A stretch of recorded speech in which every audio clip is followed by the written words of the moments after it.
Episode 1 के बाद जो दोनों प्रिंस के अंदर एक अजीब सी साइलेंस थी, एपिसोड 2 में वही साइलेंस फीलिंग में बदलने लग जाती है। तो चलिए शुरू करते हैं एपिसोड नंबर 2 को। एपिसोड के स्टार्टिंग में हम देखते हैं कोहाकू क्लास में बैठकर ओई के साथ लंच कर रहा होता है, तभी एक लड़के की यहाँ पर एंट्री हो जाती है। जैसे ही उस लड़के की आवाज ओई सुनती है, वो जाकर पर्दे के पीछे छुप जाती है ताकि कोहाकू का दोस्त उसे देख ना ले। फिर हम देखते हैं कि वो कोहाकू का जो दोस्त होता है वो बताता है कि कोहाकू, तुमने कुछ दिन पहले एक लड़की की तारीफ की थी कि वो बहुत ज्यादा क्यूट है, याद है तुम्हें? वो लड़की अब तुमसे मिलना चाहती है। अब हम देखते हैं वही जो है इस बात को सुनकर बहुत ज्यादा गुस्सा हो जाती है, क्योंकि कोहाकू जो है वो यही बात सब लड़कियों को बोलता है, ऐसा उसे लगता है, क्योंकि कोहाकू ने ओई को भी बहुत ज्यादा क्यूट बोला था। और वो कहती है कि प्लीज मुझे इस जगह पे दोबारा मत लेकर आना। और वो अपना बैग यहाँ से उठाकर बाहर जाने लग जाती है। और वो रास्ते में सोच रही होती है कोहाकू कैसे भी किसी को कैसे क्यूट बोल सकता है, वो बहुत अजीब है। ऐसा सोचते हुए वो यहाँ से जा रही होती है। वो बहुत ज्यादा अपसेट होती है कोहाकू के इस बिहेवियर से कि सभी को क्यूट बोल देना और साथ में यहाँ पर ओई को भी क्यूट बोलना। वो अपने शब्दों का गेम यहाँ पर मेरे ऊपर चला रहा था, वो उसके शब्द बहुत ज्यादा चीप थे, ऐसा वही सोचती है। अगले सीन में हम देखते हैं ओई जो होती है यहाँ पर कस्टमर को सर्व कर रही होती है करी को, क्योंकि जैसा आपको पता है कि वो अपने डैड के साथ एक रेस्टोरेंट को चला रही होती है। उसके डैड यहाँ पर काउंटर पे होते हैं। कुछ लड़कियां उसके पास आती हैं और कहती हैं कि तुम एक लड़की हो ना? तो वो कहती है कि हाँ मैं लड़की हूँ। तुम्हें तो बहुत सारी लड़कियों ने यहाँ पर हैंडसम कहा होगा। तो ओई कहती है कि हाँ बहुत सारी लड़कियों ने मुझे हैंडसम कहा है, बट उसे एक लड़के ने ब्यूटीफुल भी कहा है। उस लड़के का दिमाग में उसका चेहरा बन जाता है जो कि कोहाकू ही होता है। थोड़ी देर बाद कोहाकू इसके रेस्टोरेंट में आता है। वो कहती है तुम मेरा पीछा कर रही हो क्या? वो कहता है कि नहीं, बिल्कुल नहीं। मेरा दोस्त जो है जैसे तुम्हारे उस कप को देखा, वो उसको याद आ गया कि एक बहुत फेमस करी वाला रेस्टोरेंट है, तो उसे यहाँ पर आना था, तो मैं उसे लेकर यहाँ पर आ गया हूँ क्योंकि हम दोनों को करी खाना है बस। ओई जो होती है अपना करी वाला बोतल क्लास के अंदर ही भूल जाती है। उसे ही वापस करने के लिए वो यहाँ पर आता है। यहाँ पर दोनों बैठ जाते हैं और करी ऑर्डर कर देते हैं। वही बोतल देखकर यहाँ पर याद आता है उसके दोस्त को इस रेस्टोरेंट के बारे में। वो उसके पास आती है और कहती है कि तुम यहाँ पर क्या करने आए हो? तो वो कहता है कि सिर्फ मैं करी खाने के लिए आया हूँ। मेरा दोस्त जो है करी का बहुत बड़ा फैन है, इसलिए तुम तो उसे देख ही सकती हो, देखो कैसे फोटो ले रहा है। अब हम देखते हैं ओई के जो डैड होते हैं वो उससे कहते हैं कि इसमें से तुम्हारा बॉयफ्रेंड कौन है, क्या तुम मुझे बता सकती हो? क्योंकि मैंने बचपन से आज तक तुम्हें कभी किसी लड़के से बात करते हुए नहीं देखा। आज तुम पहली बार किसी लड़के से बात कर रही हो जो तुम्हारे दोस्त हैं, इसलिए बस मैं पूछ रहा था कि क्या तुम्हारा कोई बॉयफ्रेंड है इसमें से? वो ही अपने डैड को कहती है कि आप कैसी बातें कर रहे हैं, ऐसा कुछ भी नहीं है। और वो यहाँ पर देखने लग जाती है कोहाकू को। कोहाकू जो है यहाँ पे अपना खाना फिनिश कर लेता है। उसका दोस्त खाना खाकर घर की तरफ चला जाता है, बट कोहाकू यहीं पर सो जाता है। ओई को लगता है कि उसने ड्रिंक कर लिया है, इसलिए वो उसके पास आती है और कहती है तुम्हारा फ्रेंड घर पर चला गया है, तुम्हें भी घर पर जाना चाहिए। उसका फ्रेंड बोल कर गया होता है ओई से कि प्रिंस को उसके घर पे भेज देना, इसलिए वो उससे पूछने के लिए आती है। बट हम देखते हैं कि यहाँ पर कोहाकू जो है वो उठने का नाम नहीं ले रहा होता है। यहाँ पर हम देखते हैं कि वो पूछता है कि तुम रेस्टोरेंट से तुम्हारी छुट्टी कब होती है, क्या तुम मुझे बता सकती हो? तो वो कहती है मेरे को अभी टाइम है निकलने में। बट उसके डैड यहाँ चुपके से कहते हैं कि तुम अब जा सकती हो बाहर, मैं काम कर लूंगा। अब ओई के पास कोई चारा नहीं था, उसे बाहर जाना पड़ेगा उसके साथ में। अब कोहाकू के साथ में ओई बाहर जा रही होती है और दोनों चल रहे होते हैं। रास्ते में कोहाकू जो है यहाँ पर बोलता है कि मुझे माफ कर देना उस क्लास वाली हरकत के लिए। ओई रास्ते में सोचती भी है कि उसके डैड जो है बिल्कुल भी उसकी फिक्र नहीं करते, किसी अनजान लड़के के साथ उसे भेज दिया है। बट उसके डैड जानते हैं कि ये लड़का उसे आगे जाकर प्यार करेगा, शायद इसीलिए। रास्ते में ओई बोलती है कि जो तुमने प्रॉमिस किया था कि तुम मुझे जिंदगी भर देखना चाहते हो, वैसे प्रॉमिस नहीं करने चाहिए, तो मुझे जल्दी से तोड़ दो। क्योंकि वो बहुत ज्यादा हर्ट हुई है। ओई हर्ट इसलिए हुई है क्योंकि कोहाकू जो है किसी लड़की को भी जाकर क्यूट बोल देता है और उसकी तारीफ करने लग जाता है, जबकि उसे ऐसा नहीं करना चाहिए। जो लड़की उसे पसंद हो सिर्फ उसी को ऐसे बातें करना चाहिए। जब कोहाकू यहाँ पर माफी मांग रहा होता है तो ओई उसे बहुत ही ध्यान से देख रही होती है और सोच रही होती है कि ये जो है सच्चाई बोल रहा है और सच्चे दिल से अपोलॉजी कर रहा है, यानी वो माफी मांग रहा है। और उसकी माफी जो है वो अपने दिल के अंदर तो उसे माफ कर देती है, बट अपने मुंह से नहीं बोलती है कि उसने उसे माफ कर दिया है। वो कहती है कि नहीं, मैं बस घबरा गई थी, मैं पहली बार किसी लड़के के साथ बाहर आई थी। ऐसे ही हम देखते हैं कि यहाँ बारिश स्टार्ट हो जाती है। कोहाकू कहता है कि चलो अब भागना स्टार्ट करते हैं, और वो भागते हुए घर में चले जाते हैं। वो कहती है कि ये घर किसका है, तुम कहाँ जा रहे हो? वो बोलता है कि ये घर मेरा ही है, तुम अंदर आ सकती हो। ओई जब घर के अंदर जाती है तो वो देखती है कि ये घर तो बहुत ही अच्छा है, बहुत ही क्लासी लुक है इस घर का, मतलब अमीरों का घर है। ओई जो होती है यहाँ पर पूछती है कि ये घर किसका है? तो यहाँ पर कोहाकू बोलता है कि ये घर मेरे दादाजी का है, ये घर उनके नाम पे ही है, मैं कभी कभी यहाँ पर आ जाता हूँ, वैसे तो मैं रेंट पर रहता हूँ। वही सोचती है कि जब ये क्लास में मिला था तो इसने चिप्स ओपन किए थे लंच के अंदर, तो मुझे लगा था कि ये इतना ज़्यादा अमीर नहीं होगा। कोहाकू उसे कपड़े देता है चेंज करने के लिए, वो एक्चुअल में वही उसके कपड़े होते हैं। जब वो पहन कर बाहर आती है तो कहता है कि ये कपड़े तो तुम्हारे ऊपर बहुत अच्छे लग रहे हैं, और उसे देखकर उसके पास जाने ना शुरू कर देता है। तो वो दोबारा से कराटे वाले पोजीशन में आ जाती है कि जैसे ही वो टच करेगा वो उसे मारना स्टार्ट कर देगी।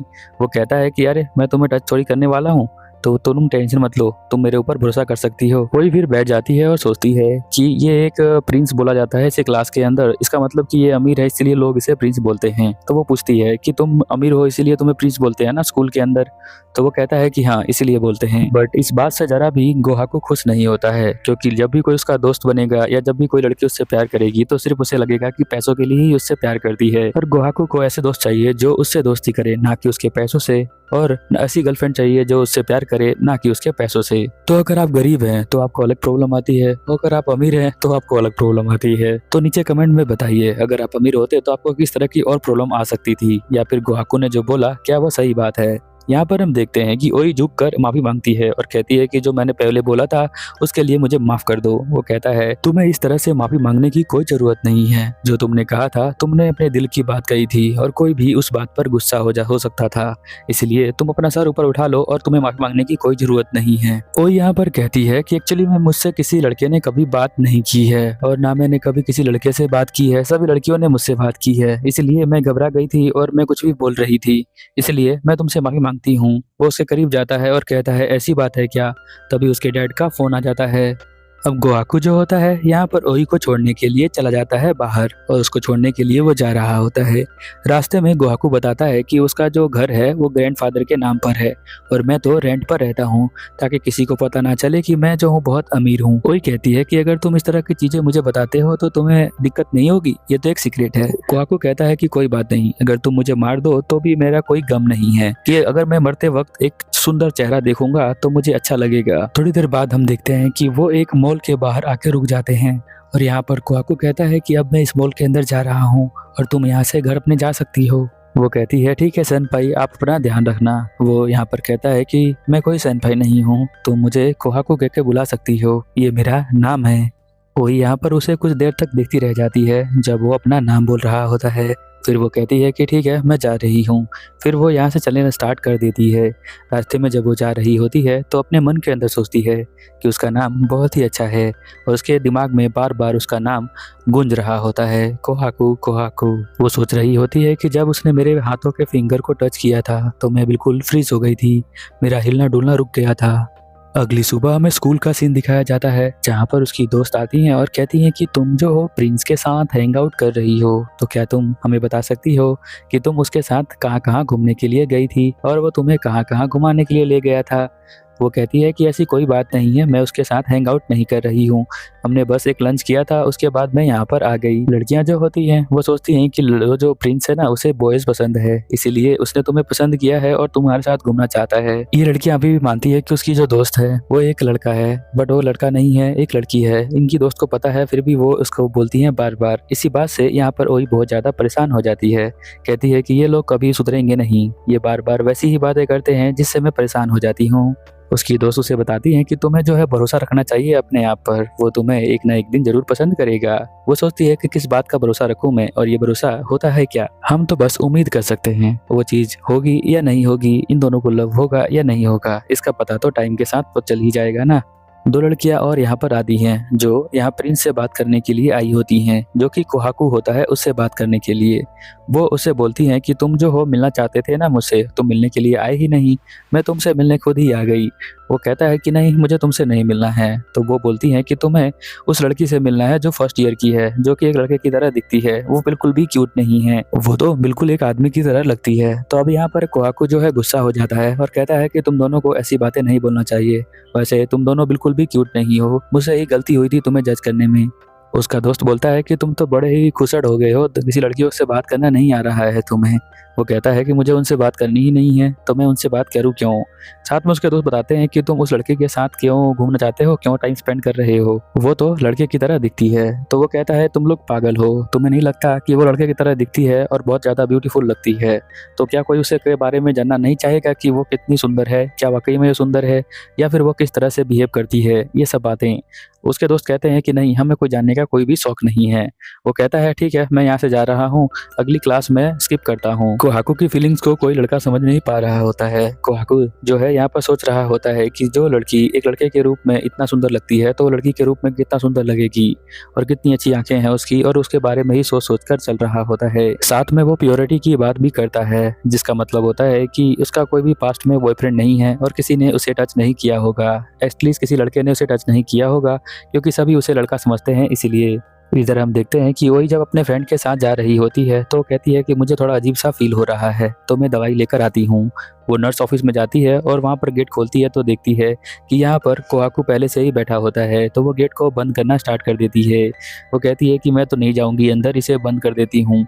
बट वो बहुत ज़्यादा दम लगाती है, पर उसका दम जो है थोड़ा सा कम हो जाता है, जिसकी वजह से हम देखते हैं कोहाकू जो है उस गेट को बहुत ही आसानी से खोल लेता है और वो नीचे बैठ जाती है।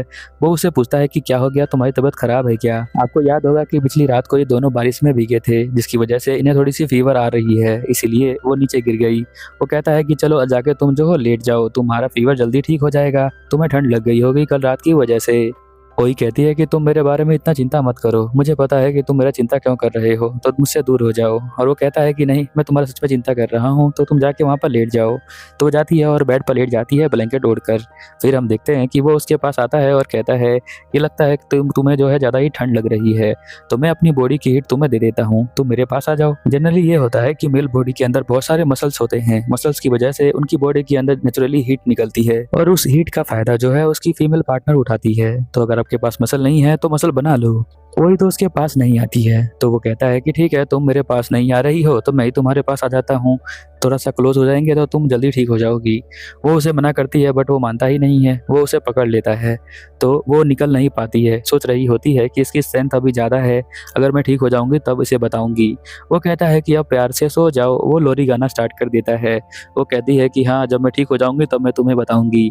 वो कहता है कि तुम जब ठीक हो जाना तब कुछ भी कर लेना, तो मुझे मार भी सकती हो, कोई दिक्कत वाली बात नहीं है, बट अभी तुम बीमार हो तो अपने गुस्से वाले मूड को हटाओ और एकदम से प्यार से सो जाओ। वो कहती है कि तुम तो बहुत ज़्यादा ही यहाँ पर हॉट लग रहे हो, तुम्हारा टेम्परेचर हाई है। वो कहता है कि हाँ, मेरा टेम्परेचर हाई ही होता है। हम देखते हैं कि वो दोनों ही सो जाते हैं और शाम हो जाती है। जब ओई की आंखें खुलती है तो वो देखती है कि यहाँ पे तो रात हो चुकी है। उसको इतनी अच्छी नींद आती है कि वो सब कुछ भूल जाती है और यहाँ पे सारी क्लास के सभी पीरियड खत्म हो जाते हैं। फिर हम देखते हैं कि वो कहता है कि चलो मैं तुम्हें घर पर छोड़ देता हूँ, तुम अपना बैग उठा लो। वो देखती है कि उसकी दोस्त उसके लिए नोट्स छोड़ के गई होती है। वो कहती है कि जब हम तुम्हें यहाँ पर देखने के लिए आए थे तो हमने देखा कि तुम सो रही हो प्रिंस के साथ, इसीलिए हमने तुम्हारा बैग यहाँ पर रख दिया है, तुम उस बैग को उठा लो और अपने घर चली जाओ। फिर हम देखते हैं कि ओई जो होती है काहाकुका के साथ ही घर की तरफ जा रही होती है और उसकी दोस्त जो लिखी होती है वो बहुत ज़्यादा मजे लेंगी कल, बट अभी तो नहीं ले रही होंगी क्योंकि वो घर चली गई इसीलिए। फिर हम देखते हैं कि वो दोनों अपने घर की तरफ जाने लग जाते हैं और वो सोच रही होती है कि पहली बार मैं किसी लड़के के साथ इतनी देर तक सो गई हूँ और मुझे पता क्यों नहीं चला और मैं उठी क्यों नहीं, क्या इतनी गहरी नींद आती है। कोहाकू यहाँ पे कहता है कि तुम्हें जो है एक बार ट्राई करना चाहिए मेरे साथ टाइम स्पेंड करके, क्या पता हम दोनों एक दूसरे के लिए ही बने हों। तो क्या कहती हो, क्या तुम मेरे साथ टाइम स्पेंड करना चाहोगी। यही सेम बात उसकी दोस्त भी उससे कह रही होती हैं कि अगर तुम्हें जो है थोड़ा भरोसा रखना चाहिए और तुम्हें आजमाना चाहिए उस लड़के को, क्या पता वो तुम्हारा पार्टनर बने फ्यूचर में।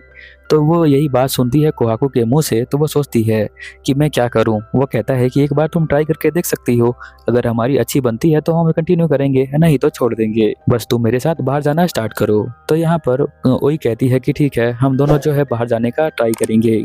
अगर आपको जानना है कि आगे क्या होगा तो प्लीज चैनल को सब्सक्राइब करें। मिलते हैं थर्ड एपिसोड में, तब तक के लिए ओवर एंड आउट।